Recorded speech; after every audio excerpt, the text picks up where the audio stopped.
prononcé par Dieu. Elle est prononcée par quelqu'un qui est éternel. Elle est prononcée par quelqu'un qui est le maître dans les circonstances.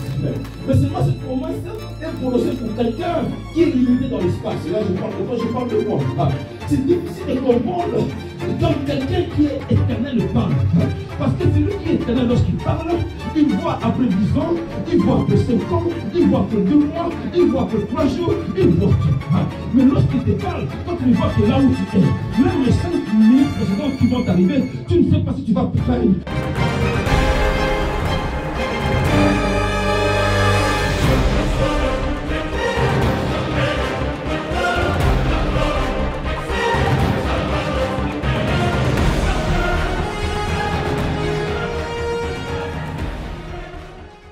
Partout où vous nous suivez, soyez le bienvenu dans votre programme ici avec Symphorien Katene depuis les États-Unis à Dallas dans l'État du Texas, où nous recevons pour vous un grand homme de Dieu, son fils, son serviteur, son fils, Dieu de gloire. Nous prions que tu contrôles tout, que le Saint-Esprit soit avec nous.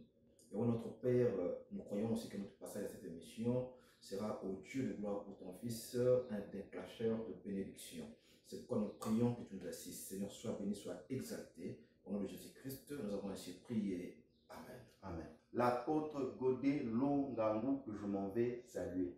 Apôtre, nous vous saluons. Bonjour, frère, c'est pour rien.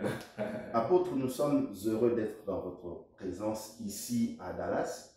Vous êtes venu pour une activité, votre travail, vous êtes serviteur de l'Éternel.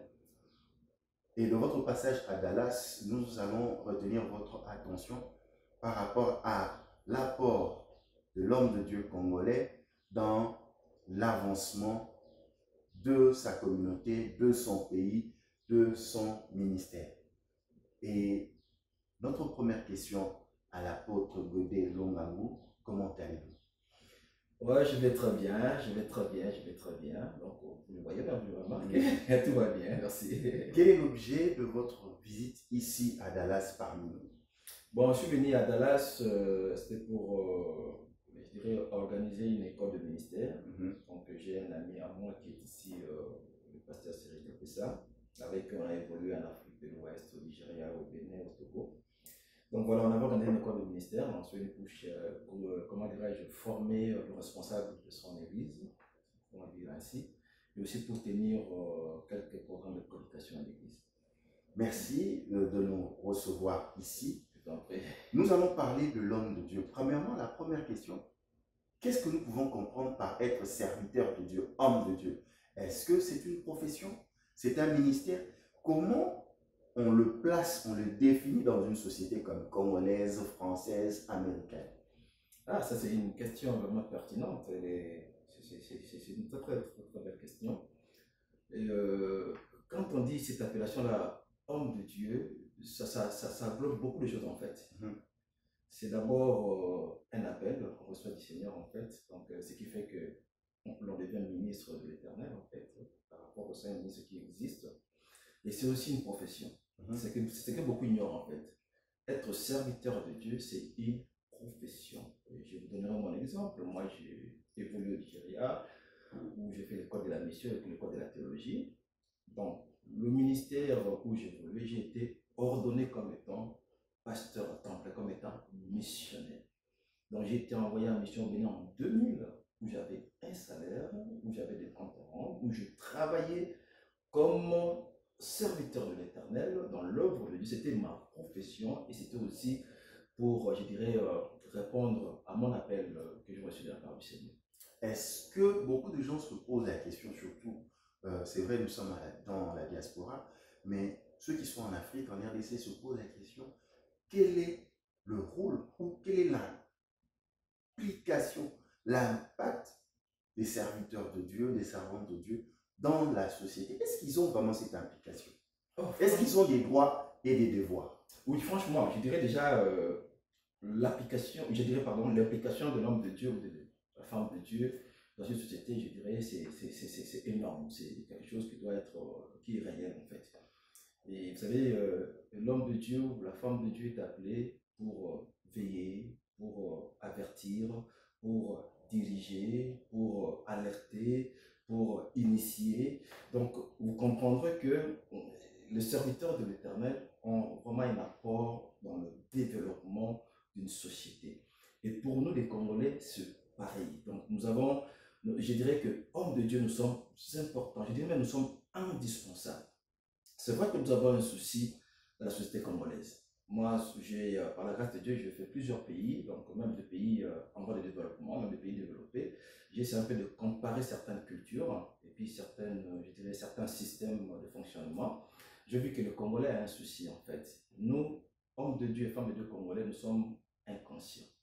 Nous n'avons pas conscience de qui nous sommes et de ce que nous devons apporter dans la société congolaise.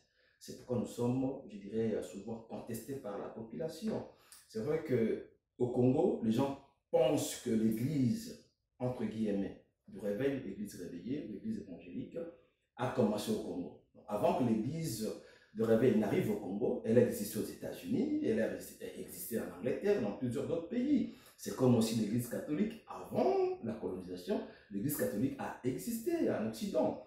Donc, souvent, si nous voulons parler des abus de nous qui sommes hommes et femmes de Dieu, je dirais congolais, ces abus font que les gens nous rejettent. Que les gens disent que non, mais qu'est-ce qu'ils font, qu'est-ce qu'ils foutent, ils sont venus détruire la société, fermez-nous ces églises-là, nous préférons repartir entre guillemets à la maison mère, comme on dit souvent, pourquoi l'église catholique. Voilà, c'est parce que les Congolais pensent qu'ils croient que l'église a commencé au Congo. Non, non, non, non, non, l'église existe.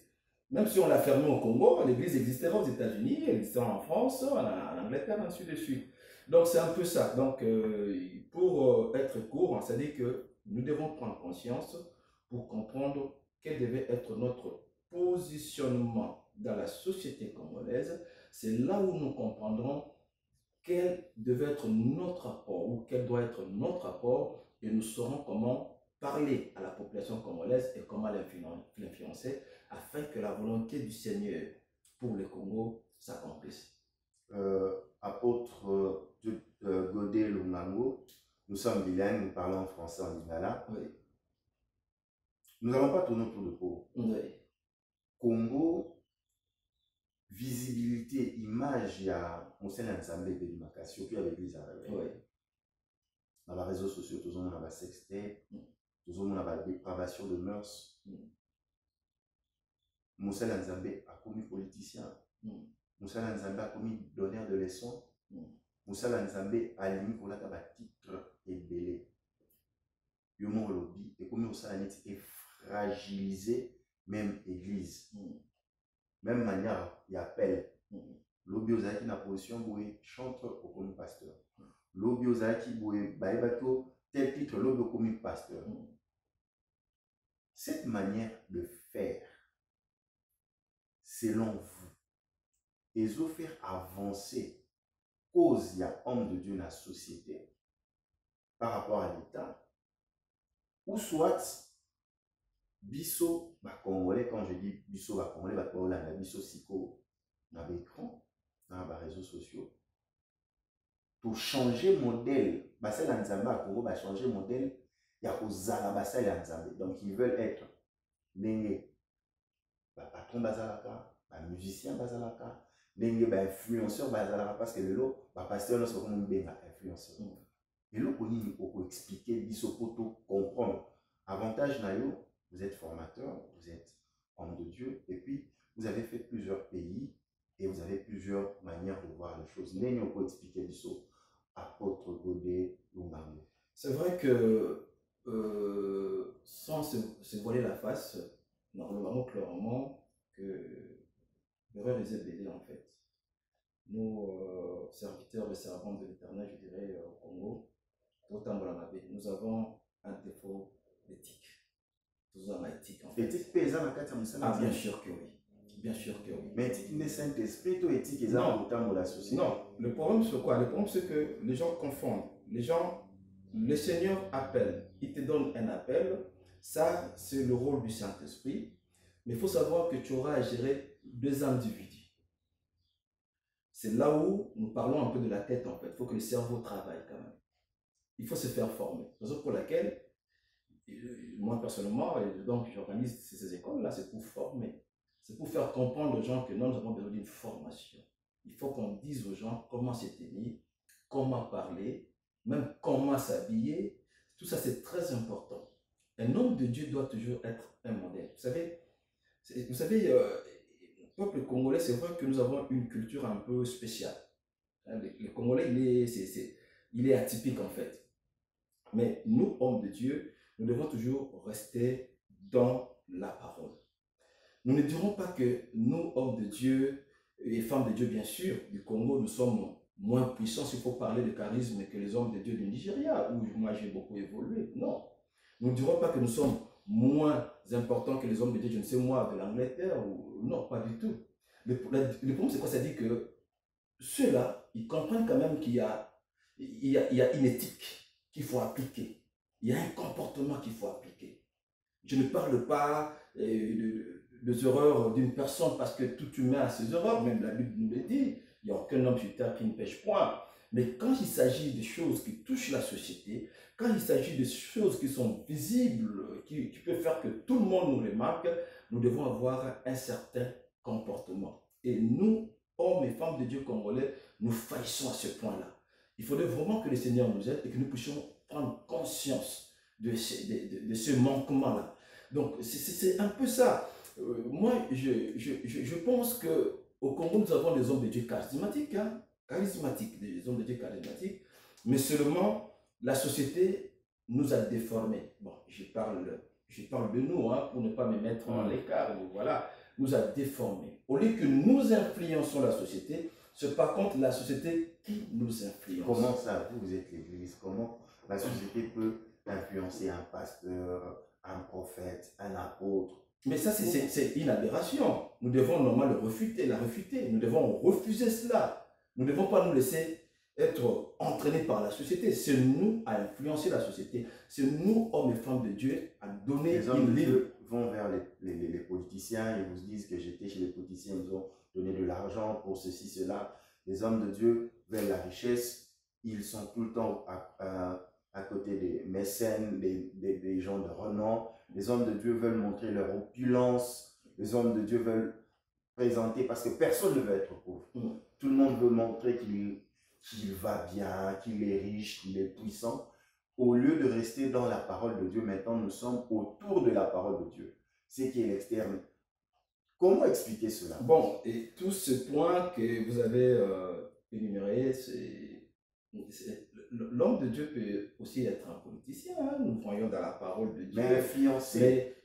Influencer dans le positif, en fait. Influencer dans le positif. Vous savez, ce qui détruit la société congolaise, c'est la corruption, en fait. Le Congolais est facilement corruptible. C'est pourquoi je disais que nous, hommes et femmes de Dieu, nous sommes laissés être, comment dirais-je, déformés par la société. C'était à nous de nous tenir et, comment dirais-je, de faire que toutes ces choses s'arrêtent. Mais au contraire, nous entrons aussi dans ce bain-là. Nous nageons dans cette piscine-là de la corruption. Nous nous laissons être influencés. C'est à nous d'influencer les hommes politiques, mais au contraire, ils nous influencent. Nous tremblons devant l'argent. Moi, je fais les Nigériens. Je vis comment est-ce que les hommes nigériens ont influencé la politique. Comment est-ce qu'ils ont influencé les hommes politiques. Je vis l'autorité des hommes de Dieu vis-à-vis des hommes politiques. Oh, j'étais vraiment, oh là là, émerveillé. J'ai aimé ce pays-là. J'ai aimé la façon de faire les choses. Par contre, nous, au Congo, nous tremblons devant l'argent. Être riche, ce n'est pas un péché. Être riche, c'est bien. Il y a des hommes qui ont marché avec Dieu, qui étaient riches. Salomon était un homme de Dieu, il était riche. Mais comment acquérir cette richesse-là? Et aussi, quand on est riche, nous ne sommes pas là pour nous afficher, nous ne sommes pas là pour nous exposer. Non, nous ne sommes pas là pour faire comprendre aux gens que nous sommes riches. C'est ça le problème que nous avons. Il y a une forme de compétition entre les hommes de Dieu, une forme de compétition entre les hommes de Dieu et les hommes politiques. L'homme de Dieu est devenu naturel, il est devenu ordinaire. Non, ça c'est très mauvais ça. L'homme de Dieu doit toujours être un produit, je dirais, extraordinaire. Il faut qu'il soit un produit précieux. Il faut qu'il soit un produit rare. C'est celui de qui on attend, je dirais, l'instruction en fait. Parce que tout ce que nous avons à faire, nous l'avons appris dans la parole de Dieu. on n'a pas à créer autre chose. Mais nous, Congolais, apparemment, nous inventons autre chose. J'ai beaucoup de respect pour les hommes de Dieu et les femmes de Dieu congolais, je dirais, les hommes et femmes de Dieu congolais. Mais le problème, c'est que nous devons prendre conscience. Là, nous allons vraiment à la dérive. Nous allons à la dérive. Il y a, comment dirais-je, toutes ces dualités, les conflits, nous pensons nous détruire l'un l'autre, or nous détruisons, je dirais, l'apport de l'Église au sein de la société congolaise. Nous détruisons aussi, je dirais, l'épanouissement de l'Église. Parce que tout le Balaningala, quand moi je passe, soit à la télé, j'insulte un pasteur X pour tel abus qu'il a commis, bateau baroé baba, ah, l'église One, ils les amusent. Voilà un peu mon frère, ils finiront par insulter Jésus. Et qu'est-ce qu'ils vont faire? Il y en a beaucoup qui quittent nos églises, et puis voilà, soit ils reprennent là où ils étaient, la confession religieuse d'avant, et soit ils deviennent complètement des païens. Ça, nous devons le comprendre, et nous devons travailler sur ça. Il faut que l'homme de Dieu congolais prenne conscience. Un homme de Dieu qui a un appel, c'est quelqu'un de très influent. Pourquoi? Parce que l'appel pose dans l'homme de Dieu toute la grâce de Dieu. La grâce de Dieu, elle est extraordinaire. La grâce de Dieu, nul ne peut la saisir. Et je dirais au côté de cette grâce-là, pour ne pas dire seulement à côté, nous devons rajouter l'instruction. Nous devons être instruits.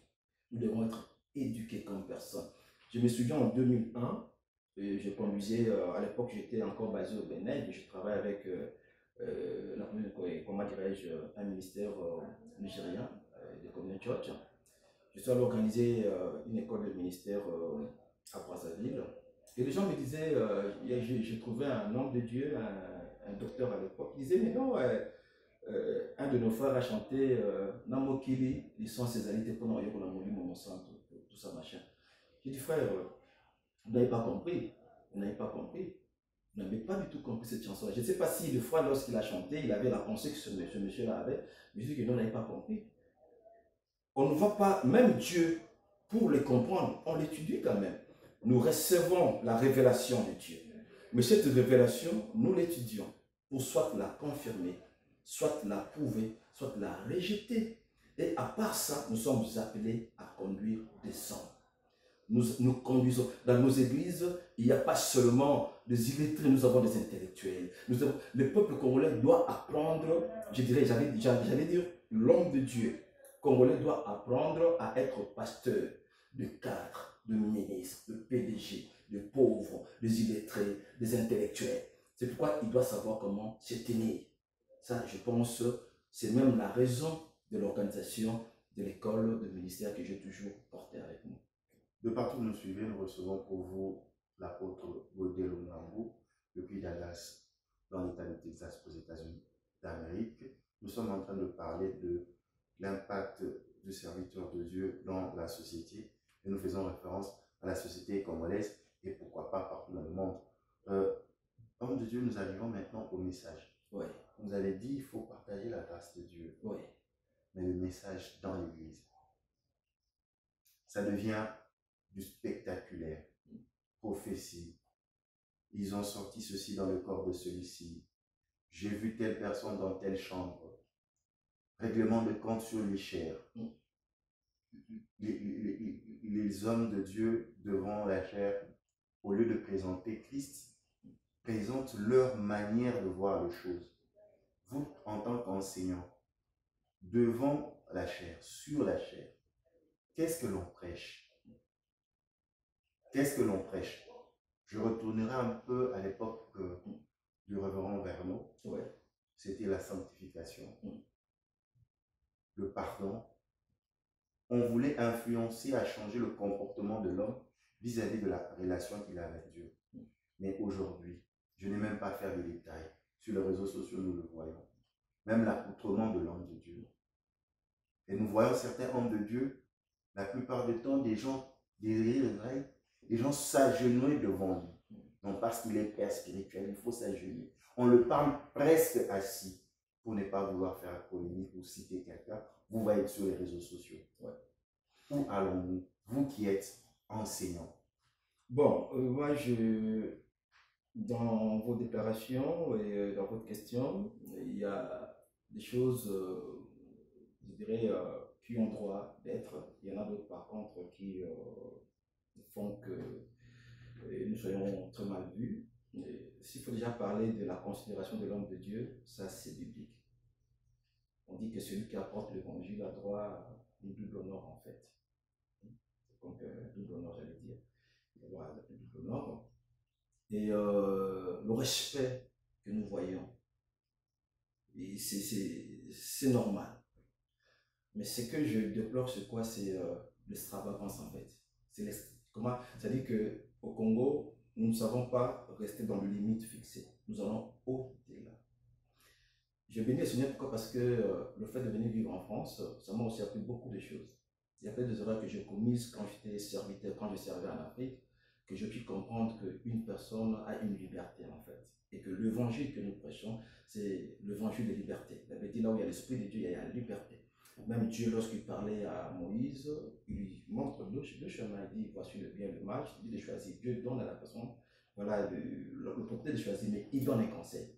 Mais je te conseille de choisir le bien, de choisir la vie. Mais nous, hommes de Dieu, les femmes de Dieu congolais, nous voulons trop nous initier, entrer dans la vie de gens. Ce qui fait que, quelquefois, les gens que nous conduisons deviennent comme nos esclaves. Ça, il faut le refuter. Ça, il faut le refuser. Nous conduisons des fidèles qui sont dans nos églises, ils ne sont pas nos esclaves. Ce sont nos enfants spirituels. Même nos enfants dans nos familles, nos enfants dans la chair, ont droit au respect, à la considération, à une certaine liberté. C'est-à-dire que nous faisons autre chose avec nos enfants charnels, donc dans la chair, donc nos enfants, je dirais, dans la vie, et nous faisons autre chose avec eux. Par contre, à l'église, nous faisons aussi autre chose. Nous faisons une autre. Pourquoi? Parce que à l'église, souvent, nous voulons nous tenir, nous commençons à prendre de forme de gourou, en fait. Nous voulons influencer des vies, imposer des vies, des choses sur les gens. Ça, il faut vraiment que nous puissions. C'est pourquoi je parle toujours d'apprendre. Il faut être instruit, il faut s'instruire. Et le message, vous savez, tout ce qui est écrit dans la parole de Dieu, c'est un message dont l'Église a besoin. Tout ce qui est écrit dans la parole. J'ai un cours que j'enseigne souvent sur le ministère. Je dis au ministre de Dieu que la révélation est progressive. Pourquoi? Parce que Christ Jésus dit à ses disciples, il est avantageux que je m'en aille afin que le consolateur vienne. Il dira aussi que non, quand il sera venu, il vous dira des choses que moi je ne vous ai pas dit. C'est comme si Jésus partait avec un secret. Et quand le Saint-Esprit est venu, puisque nous sommes avec le Saint-Esprit jusqu'à ce jour, le Saint-Esprit a, je dirais, le pouvoir et puis le devoir aussi de nous dire certaines choses, de nous révéler certaines choses. C'est ça qui fait que tel a reçu telle révélation, c'est ça qui fait que tel ministère naît, c'est ça qui fait que tel mouvement spirituel naît. Mais ce qu'il faut savoir, que toutes ces révélations doivent être casées et cadrées dans la parole. Sinon, c'est du désordre total. Parce que X viendra avec une révélation que personne ne pourra vérifier, que personne ne pourra discerner, que personne ne pourra étudier. Il fera tout ce qu'il veut faire. Ce qui se passe au Congo aujourd'hui. Quelqu'un dira que j'ai vu le Seigneur, Nzamba Lobelinga, Nzamba Seninga Boye, Asali Oali, Batupé, naïfs qui sont liés, sans pour autant aller me vérifier tout ce qu'on voit dans les réseaux sociaux. Nulle part dans la Bible, nous avons le Coran. Vous avez la révélation, mais que la Bible nous dise si vraiment cette révélation a été écrite, si quelque part dans la Bible, on en parle. C'est ça les soucis que nous avons. Nakati, il y a Mokanabiso. Sinon, le message, tout le message que je dis tantôt, où ils ont la Bible, ils ont le Wanzan. Bon, extrapolation, exagération, Messi Boye, je suis un peu sceptique. Comme tu as dit tout à l'heure, nous ne sommes pas là pour critiquer X ou Y, mais moi j'aime rester, en tant qu'enseignant, en tant que docteur de la parole, j'aime rester dans la parole. Lorsque j'apprends qu'il y a soit une femme de Dieu, soit un homme de Dieu, qui a un message, j'écoute le message. Après, je pars chercher dans la parole pour voir si ce message est cadré dans la parole. Sinon, je le rejette, je dirais, complètement. Et c'est le problème de nous Congolais, c'est ça. Les gens nous amènent deux messages qui ne sont pas soutenus par la parole du Seigneur et facilement ils arrivent à attirer des foules. Comme tu as dit, c'est beaucoup plus du spectacle, machin, tout ça. Bon. Moi, je suis un anglophone, je dis, hein, j'ai un style de prédication anglophone. C'est-à-dire que quand je prêche, je suis en mouvement. Et voilà. Mais le message que j'apporte, que c'est le message de Jésus-Christ. Je ne me tiens pas devant la chaîne ou le prêcheur pour parler de moi. Vous avez suivi, je peux parler de moi pour juste un témoignage tel que l'accident que j'ai eu au Cameroun, où le médecin avait prédit ma mort, mais le Seigneur m'a ramené. Je suis arrivé en France, j'ai fait 8 mois à l'hôpital, où le médecin avait dit que je n'allais plus marcher, mais je marchais. Ça, au moins, je peux le dire au peuple de Dieu. Mais je n'ai pas besoin de dire au peuple de Dieu combien de voitures j'ai, combien de maisons j'ai, combien de ceci j'ai. Parler de moi, prendre 30 minutes, ne parler que de moi, au lieu de parler de Jésus. Je parle de Jésus. Mais comme je parle de Jésus, si dans Jésus, il y a un message de délivrance, je le prêche. S'il y a un message de prospérité, je le prêche. Pardon, s'il y a un message de salut, je le prêche. Mais le problème, c'est quoi? C'est comme le dit Paul, la motivation. Qu'est-ce qu'il y a dans ma tête? Derrière ma tête, quand j'apporte mon message, est-ce que c'est pour soutirer de l'argent ou c'est pour bénir le peuple de Dieu? Est-ce que je prêche pour ma poche, pour mon ventre, comme le dit Paul, ou je prêche pour que les gens comprennent que Dieu est puissant, Dieu agit, Dieu sauve, Dieu appelle, Dieu bénit, Dieu guérit, Dieu protège, Dieu... Voilà. Si la motivation de mon message et je dirais l'élévation du Seigneur, peu importe le message que je prêche, s'il est dans la Bible, je dis gloire au Seigneur. Mais si ma motivation est mes poches, mon ventre, là franchement, devant le Seigneur, je dois vraiment être honteux quoi, et me dire que non, je ne suis pas digne en fait. Apôtre Godé Lunangou, nous devons vous libérer parce que vous êtes en train de partir pour pouvoir enseigner. Vous avez plusieurs rendez-vous. Nous allons terminer par cette question. Quelle est l'attente des enfants de Dieu lorsqu'ils vont dans une église? Quelle est l'attente? Quelle position doit-il avoir lorsqu'ils vont à l'église? Voilà. C'est vrai que si on a nos églises congolaises, là je parlerai de nous, il y a une forte déception. Pourquoi ça je le parle, ça c'est moi, ça ne m'engage que moi. Et, ce qui devait être l'attente des enfants de Dieu en fréquentant nos églises, n'est pas ce que nous vivons maintenant en fait. C'est vrai que le ridicule est assis dans nos églises. La désolation est dans nos églises en fait. Pourquoi? Parce que nous, hommes et femmes de Dieu, nous sommes vraiment méconduits. Là, je parlais même de la crainte de l'Éternel. Cette crainte-là que l'Église avait avant, on ne la ressent plus. C'est pourquoi nous voyons les gens venir à l'Église. Beaucoup de fois, c'est juste parce qu'ils veulent appartenir à une Église. Ce n'est plus comme on dit en anglais expectation, c'est-à-dire que les gens viennent pour vraiment recevoir quelque chose. Non, maintenant c'est parce qu'on va être membre de l'Église. Les gens ne savent plus que lorsqu'on vient à l'Église, on doit d'abord être né de nouveau, on doit d'abord recevoir Christ Jésus comme son Seigneur et Sauveur personnel. Mais les gens viennent à l'Église juste comme simplement. Ça fait que ils n'espèrent plus rien à l'Église. Ils viennent juste, voilà, passer le temps, réchauffer les bancs et rentrer chez eux. Voilà. Bon. Nous avons aussi certains qui viennent pour recevoir parce qu'ils ont appris que Dieu peut le visiter.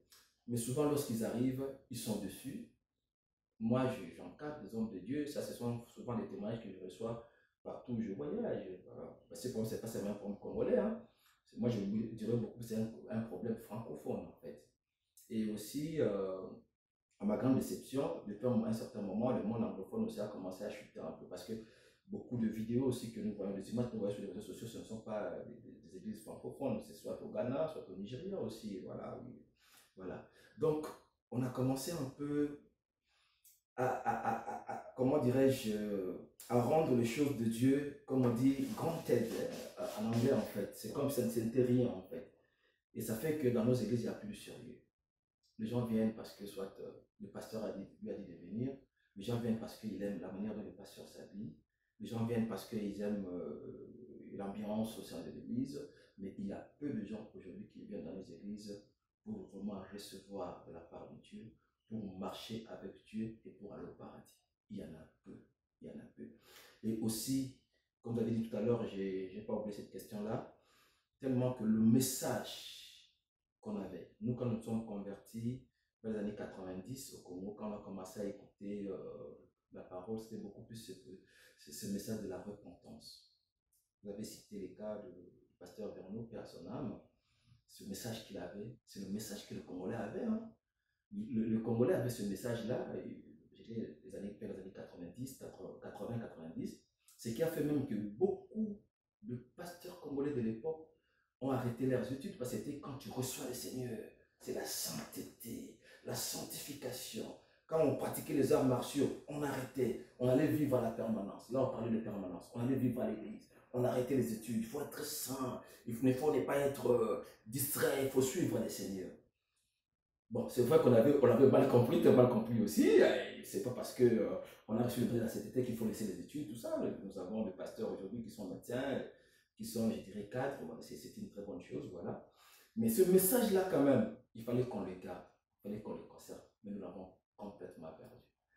Raison pour laquelle nous sommes dans ce message de waouh, ya, guéri, béni. Nous restons là. Nous oublions que tout ce que nous prêchons, que ce soit la guérison, que ce soit la délivrance, que ce soit, comment dirais-je, la prospérité, tout ce message ont besoin de la sainteté pour s'accomplir. Ils ont besoin d'une démarche ou d'une marche, j'allais dire. Ils ont besoin d'une certaine conduite. Nous balançons ce message-là, comme souvent c'est comme des slogans pour que les gens réagissent, pour que les gens nous acceptent, pour que les gens nous apprécient. Voilà, c'est pas mauvais ce message-là. Moi-même, je prends ce message-là. Hein. Moi, j'ai évolué dans le domaine de la... Moi, mon message, souvent, c'est la délivrance et le message d'encouragement. C'est mon message. Mais j'aime aussi rajouter cette dose de dire aux gens, si vous marchez avec le Seigneur, si vous avez la crainte de Dieu, si vous marchez selon la parole de Dieu, vous verrez ceci s'accomplir. Là, c'est beaucoup plus important, en fait. Donc, restez seulement sur le « ouais, amen, alléluia », ça fait que aujourd'hui, nos fidèles, donc nos frères et sœurs congolais, sont dans la confusion en fait. Je vais rajouter un truc, je parlais avec une sœur qui me disait, c'était au Cameroun, qui me disait, pasteur, ah bon, c'est une sœur camerounaise, pasteur, mais moi je suis pas béni, pasteur, vous avez prêché, vous avez dit ceci, je vois rien. J'étais choqué, j'étais touché. On a dit, sœur, on va prier. Mais quand j'ai appris la marche de cette sœur, je me suis dit, oh, waouh, mais pourquoi est-ce qu'elle s'est plaignée? Pourquoi elle devait se plaindre si elle n'est pas bénie? Parce que sa marche n'a rien à voir avec le Seigneur. Tout ce que nous prêchons, c'est la parole de Dieu. La Bible dit à tous ceux qui l'ont reçu, à tous ceux qui croient en son nom, il a donné le pouvoir de devenir enfant de Dieu. Qui c'est? Celui-là qui reçoit la parole. Et la parole, on ne la reçoit pas seulement. La parole, lorsqu'on la reçoit, on la pratique. C'est pourquoi j'aime une version de la Bible, une traduction de la Bible, Shuraki, qui dit « Celui qui reçoit et qui adhère à Dieu a tant aimé le monde avec qui croit en lui ne périsse pas. » Mais là, on dit celui qui croit et qui adhère. C'est-à-dire, tu crois, tu adhères, c'est-à-dire tu pratiques. C'est comme un parti politique, entre guillemets. Je peux croire à l'UDPS ou je peux croire, je ne sais pas, n'importe quel parti politique, décider tout ça, sans pour autant y adhérer. Il y a des gens, je peux dire, moi je crois, mais je ne adhère pas. Et sympathisant. Oui, voilà, je ne suis même pas membre, mais j'encourage ceux qui font. Et beaucoup sont comme ça dans nos églises. Ils croient, mais ils n'adhèrent pas. Il faut adhérer. Adhérer signifie marcher selon le norme de ce groupement, de cette instruction, de cette structure, marcher selon, comment dirais-je, le règlement en fait. Ce que nous manquons, c'est ça. Nous croyons, nous confessons Jésus, mais nous n'adhérons pas dans sa doctrine, nous n'adhérons pas dans sa logique. C'est ça le problème. Raison pour laquelle pleurons dans nos problèmes. La parole de Dieu est vraie. Dieu est très puissant. Dieu bénit réellement. Mais si ça tarde, c'est parce que nous n'avons pas encore adhéré. J'encourage le peuple congolais d'adhérer. Ne pas seulement écouter, ne pas seulement entendre, ne pas seulement recevoir, mais adhérer aussi accepter de marcher comme lui, accepter de lui faire plaisir, afin que lui aussi nous fasse plaisir. La Bible dit, fais de l'éternel tes délices, il te donnera ce que ton cœur désire. C'est à toi d'abord de faire que Dieu se réjouisse pour que Dieu te donne la joie. Un grand merci, apôtre Godé Lungangu. Je vous en prie. Nous n'avons pas vu le temps passer. Ouais. Pour mettre un terme à ce numéro, je pense que nous allons même nous revoir même en France pour continuer nos numéros par rapport à ce magazine. Quel est votre mot de clôture par rapport à ce numéro? Que tous ceux qui nous ont suivis de partout dans le monde puissent retenir. Bon, je pense que ce topic, comme on dit, ce thème est très pertinent en fait.